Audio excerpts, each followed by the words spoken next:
Hello everyone, my self नवीन कुमार और एक company है जिसका नाम है सिनर्जी ग्रीन इंडस्ट्रीज़। सो इस कंपनी की हम क्यों बात करें, क्योंकि ये कंपनी मार्केट से और पैसे उठाना चाह रही है, लगभग 45 करोड़ 92 लाख रुपीज़ इस राइट इशू के थ्रू। राइट, अब राइट इशू के बारे में और इन्फॉर्मेशन, राइट इशू क्या होता है उसके बारे में अगर अलग से हमने एक वीडियो बना रखा है, you can check that video out in from the description link. Next अगर देखते हैं कि कंपनी यहाँ पे जो 10 शेयर्स के ऊपर में एक शेयर्स एक्स्ट्रा देने वाली है और हर एक शेयर के जो एक्स्ट्रा देने है उसका 325 रुपये चार्ज करने वाली है। अगर किसी भाई को इस राइट इशू के अंदर में पार्टिसिपेट करना है, वो एक्स्ट्रा शेयर्स चाहिए, हर 10 रुपये के ऊपर में एक एक्स्ट्रा शेयर, तो उसके पास में 10 शेयर्स होने चाहिए। वो भी किस तारीख तक? 11 सितंबर तक शेयर्स होने चाहिए।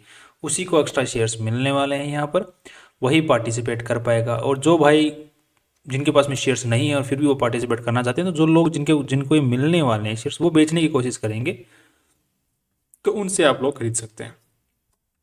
राइट, नेक्स्ट अब देख लेते हैं कि कंपनी ये पैसे क्यों उठाना चाह रही है। तो कंपनी पहले जो रीज़न बता रही है, that is working capital expenditure. कि कंपनी बोल रही है कि हमारी 30,000 मेट्रिक टन पर एनम की जो कैपेसिटी है भट्टी की, क्योंकि कंपनी क्या काम करती है उसको पहले समझ लेते हैं। कंपनी यहाँ पर जो विंड मिल्स वगैरह जो होती हैं, राइट, जो विंड मिल वगैरह होती हैं, तो उनके पार्ट्स बनाने का काम करती है। तो पार्ट्स जैसे कि कंपनी के जो गियर बॉक्स होता है विंड मिल्स के अंदर में, राइट, जो अलग अलग स्ट्रक्चर्स होते हैं विंड मिल में, प्लास्टिक के, लोहे के, एल्यूमिनियम के, वो स्ट्रक्चर्स बनाने का कंपनी काम करती है। इसके अंदर में पाइपें वगैरह भी बनाने का काम करती है। इसकी काफ़ी ज़्यादा आज के दिन जो डिमांड बनी हुई है ग्रीन एनर्जी की डिमांड बनी हुई है। तो इस टाइप की जो कंपनियां हैं जो कि विंड मिल्स के पार्ट्स बनाती हैं, बाद में उनको असेंबल करके ही तो विंड, ये जो पूरा खंभा खड़ा होता है, तो इनकी भी जो डिमांड है वो बढ़ गई है काफ़ी ज़्यादा। राइट, अब इसके आसपास जो आज के दिन जो कस्टमर्स हैं वो भी काफ़ी अच्छे अच्छे, जो इंडिया के टॉप कस्टमर्स हैं, इंडिया के अंदर में या इंडिया के बाहर भी जो टॉप लेवल के जो कस्टमर्स हैं वो इसके कस्टमर्स हैं। राइट, जो इस फील्ड में काम कर रहे हैं विंड मिल वाले के अंदर में। राइट, अब ये कंपनी क्या बोल रही है कि मुझे भट्टी और बड़ी करनी है। 30,000 मेट्रिक टन पर एनम वाली जो कैपेसिटी है वो कम होती जा रही है, बिकॉज हम ऑलरेडी 80% यूटिलाइजेशन के ऊपर में आज के दिन चल रहे हैं। तो अब फ्यूचर के अंदर में हमें और ज़्यादा ज़रूरत पड़ेगी, जिसके लिए पैसों की ज़रूरत है। वेरी वैलिड रीज़न, सही रीज़न यहाँ पे निकल के आ रहा है सामने। साथ में ही कंपनी बोल रही है कि सोलर प्लांट भी हमें बनाना है, वो कैप्टिव कंजम्पशन की, हमें जो बिजनेस के अंदर में ही जो इलेक्ट्रिसिटी यूज होती है उसके लिए हमें अंदर का ही एक सोलर प्लांट भी लगाना है। तो उसके लिए पैसों की ज़रूरत है। तो अब इसके पीछे क्या होगा? इससे ये होगा कि कंपनी बोल रही है कि आज के दिन हमारा 10 रुपये 50 पैसे पर यूनिट के हिसाब से पैसा लग रहा है, हर यूनिट जो हम कंज्यूम कर रहे हैं उसके ऊपर। तो हमारा जो रेवेन्यू है उसका 8.2% तो हमारे बिजली में जा रहा है। तो यहाँ पर इस सोलर प्लांट के इन्वेस्टमेंट के बाद में हमारा 6 रुपीज़ पर यूनिट के आसपास ही खर्चा पड़ेगा, जिससे कि हमारा जो रेवेन्यू स्ट्रक्चर है वो लगभग 6% के आसपास में आ जाएगा। 6% से भी कम पे ही आ जाएगा रेवेन्यू का। नाउ दैट्स अगेन 6% क्या 5% के आसपास में आ जाएगा, दैट्स वेरी गुड। तो ये अगर खर्चा कम होगा तो नेट प्रॉफिट ज़्यादा बचेगा। दोनों ही जो रीजंस कंपनी ने बताए हैं उससे कंपनी का जो रेवेन्यू और नेट प्रॉफिट्स बढ़ने की ही उम्मीद दिख रही है। साथ में कंपनी को ये सब काम करने के लिए लोन लेना पड़ता, तो लोन लेना पड़ता तो इंटरेस्ट देना पड़ता, तो फिर तो दिक्कत होती। तो कंपनी राइट इशू के थ्रू पैसा उठा करके जो प्रॉफिट बैंकें कमाने वाली थी वो प्रॉफिट इन्वेस्टर्स को मिल जाएगा। तो यहाँ पर this is a good thing.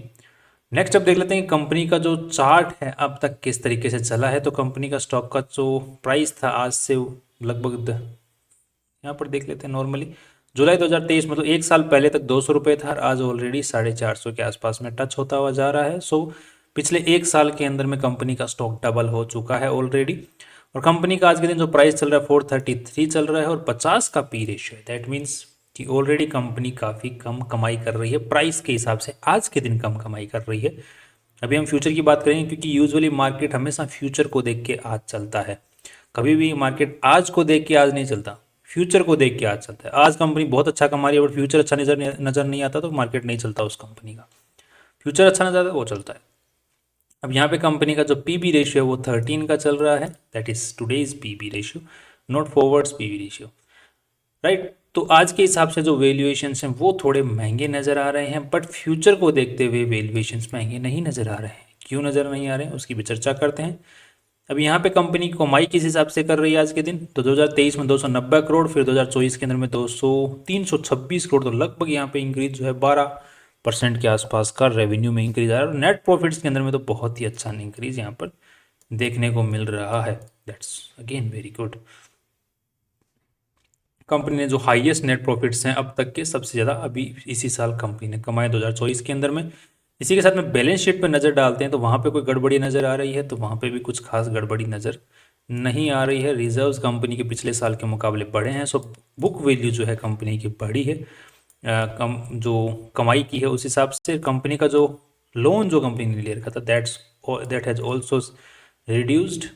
Company की जो अदर लाइबिलिटी सेक्शन है उसमें थोड़ा सा इंक्रीज यहाँ पर देखने को मिला है।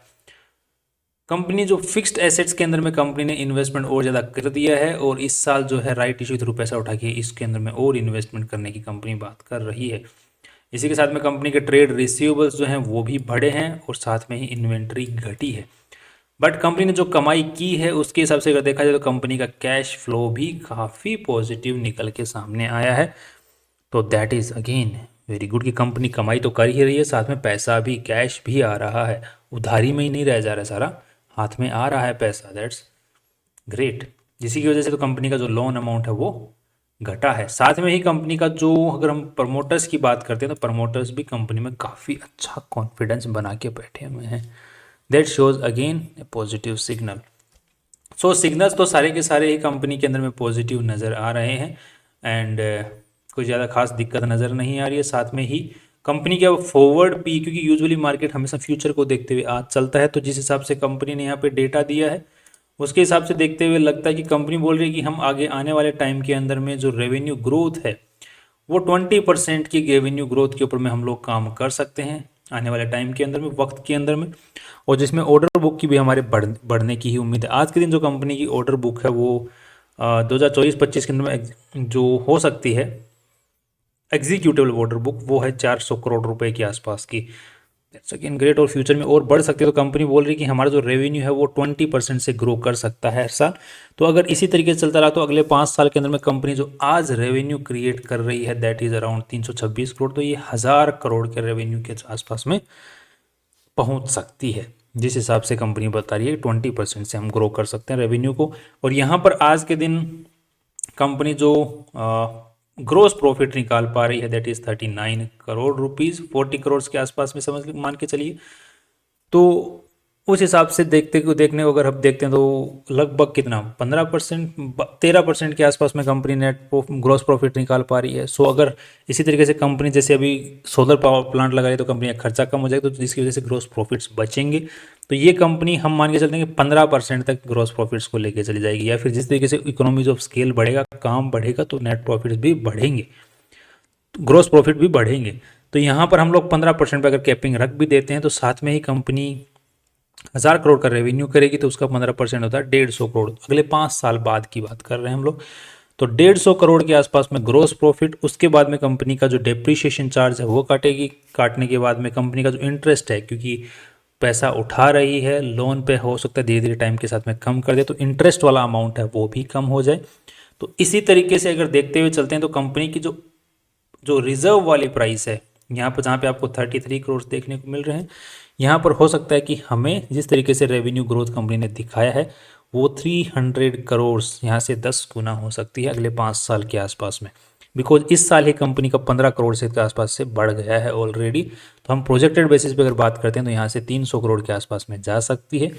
300, तो कंपनी का जो बुक वैल्यू है वो 350 करोड़, 300 350 करोड़ के आस बीच में कहीं पर होगा। जिससे कि अगर हम लोग पीबी रेशियो निकालते हैं तो कि आज का पीबी रेशियो है, price to book value ratio, that is 12 का, तो उस हिसाब से फॉरवर्ड पीबी रेशियो जो है वो 2 का हो सकता है आज के मार्केट कैप को देखते हुए। सो 2 के पीबी रेशियो बहुत ही अच्छा होता है। साथ में ही अगर पी रेशियो की बात करते हैं जो कि आज 50 का है, तो कंपनी अगर 150 के पी रेशियो मतलब 150 करोड़ के आसपास में कमाएगी, तो नेट प्रॉफिट जो है उसके अंदर में से अगर हम मान के चलते हैं कि 100 करोड़ के आसपास में कर ले तो 6 के पी रेशियो पर पहुंच जाएगी। 6 का P ratio again that two is very good आज के हिसाब से अगर देखा जाए तो। और साथ में ही जो कंपनीज ग्रोथ जिनमें दिखाई देती है और जो इंक्रीजिंग ऑर्डर में रेवेन्यू दिखाई देता है, इंक्रीजिंग ऑर्डर में नेट प्रॉफिट दिखाई देते हैं। तो आज से अगर 5 साल बाद में अगर 6 का पी रेशियो दिख रहा है, तो उसके 6 साल बाद आगे ग्रोथ अगर और अच्छी दिखाई देती है, तो कंपनी का जो स्टॉक प्राइस है वो हमेशा आगे चलने को मजबूर रहता है। ऐसी सिचुएशंस के अंदर देखा गया है। क्योंकि आप ही सोच के देखिए, अगर कोई आपको दिखता है कि ये कंपनी आज से डबल होने वाली है 3 साल बाद, तो एक दौड़ मचेगी कि ये डबल होने वाली है, राइट, कि कल को क्या पता हाथ आए ना आए, राइट। तो लोग क्या करते हैं, उसको उसी वक्त खरीद के बैठ जाते हैं। अब वो 3 साल बाद में क्या होने वाला उसका पता नहीं, बट आज तो उम्मीद है, राइट। अब 3 साल बाद में मान के चलो वो उस उम्मीद के ऊपर में खरी उतरी, तो उसका प्राइस ऑलरेडी वहां से जहां से आज के दिन था उससे ऑलरेडी डबल पे बैठा होगा। उस दिन अगेन उम्मीद है फ्यूचर की, तो लोग उस वक्त भी और ग्रैब करके बैठे होंगे। इसी तरीके से जैसे आप लोग अगर इसी चीज़ को सिनेरियो को देखते हो तो बजाज फाइनेंस के अंदर में चेक कर लो। बजाज फाइनेंस का कोई पी नीचे आया ही नहीं, क्यों नहीं आया? क्योंकि लोगों को हमेशा उम्मीद बनी रही आगे से आगे और अच्छा करेगी। पेज इंडस्ट्रीज़ का देख लो, कभी हमेशा उम्मीद कभी नीचे आई ही नहीं, बढ़ी ही रही, तो वो स्टॉक नीचे आया ही नहीं कभी, क्यों? आगे से आगे उम्मीद बनती रही और लोग खरीदते रहे फॉरवर्ड पी के ऊपर में। तो इसी तरीके से इसके अंदर में जो उम्मीद है वो थोड़ी सी पॉजिटिव दिख रही है। अब आज के दिन अगर कोई भाई इसको अगर खरीदना चाहता है तो ध्यान रखिएगा कि एक स्ट्रिक्ट स्टॉप लॉस के साथ में चलें तो ज़्यादा बेटर ऑप्शन रहेगा। और स्टॉप लॉस जो हम लोग अपना सकते हैं वो 300 के आसपास का स्टॉप लॉस लेके चल सकते हैं। और एक जितना आपके पास में कैपिटल है वो उसका सिर्फ 4% के आसपास में इस कंपनी में इन्वेस्ट करके छोड़ सकते हैं। जिसकी वजह से 4% क्यों? ताकि आपके पास में 20-25 कंपनियों में एक डाइवर्सिफाइड पोर्टफोलियो रहे, राइट। क्योंकि अगर कंपनी नीचे भी आ जाए तो नुकसान आप 300 के आसपास का कोई खास नुकसान ना देखना पड़े आपको पोर्टफोलियो को, राइट। बाकी आप कोई भी डिसीजन लें, पॉजिटिव नेगेटिव वॉट एवर, अपने फाइनेंशियल एडवाइजर को पूछ के और रिसर्च करके ही लें। बाकी राइट इशू के थ्रू पैसा लगाना कंपनी को देख के ही होता है, और company based on this limited analysis अच्छी दिख रही है, फ्यूचर अच्छा दिख रहा है, काम भी अच्छा कर रही है, और पैसा जो उठाने वाली है वो उसका बेटर यूटिलाइजेशन होता हुआ दिख रहा है। That's all. बाकी कल मिलते हैं एक नए इंपॉर्टेंट वीडियो के साथ में। Finally see you tomorrow.